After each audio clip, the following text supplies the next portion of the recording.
Labukas, prasidėjo rudenėlis, kol kas jis gražus, oras geras, visur visko pilna, bet rudenėlis turi ir savo problemėlių. O visas problemėlės galim spręsti vienoje vietoje, iškart, vienoje vietoje. Va čia, va čia, Krinonai. Tai varom parodysiu, pamatysite, apie ką kalbu. Pirmoji rudenėlio problemėlė yra maistas, gerybės, grybai, uogos, viskas, ką jums duoda mama ir neturit kur dėti, turit kur dėti, žinokit. Žiūrėkit, pavyzdžiui, daržovių džiovyklė. Mamukas atsiuntė grybų, pasiėmė grybus, dedi į džiovyklę. Atsiuntė obuoliukų, pasiėmė obuoliukus, dedi į džiovyklę. Gavai dar kažką, pasiėmė, dedi į džiovyklę. Geras daiktas ta zylė ir dar su Inbank, su maniai gali atskaityti dalimis. Pasakaitė. Antroji problemėlė yra sportas rudenį. Rudenį visi norim sportuoti, o valgyti sveikai nieks nenori. O čia galite pasimti oro gruzdintuvę ir valgyti be riebaliuko. Ai, tiksliai. Ir už šitą galite atskaityti dalimis su Inbank. Trečioji problemėlė palauks, o dabar kavelės.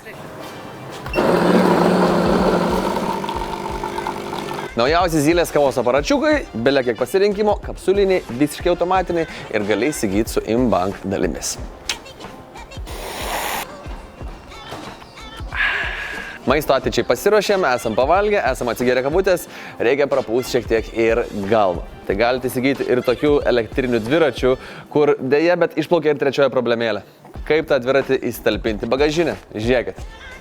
Problemėlė išspręsta, nes tokių dviračių gali 3 į bagažinę įsidėti ir taip pat jos gali įsigyti su Inbank ir mokėti dalimis.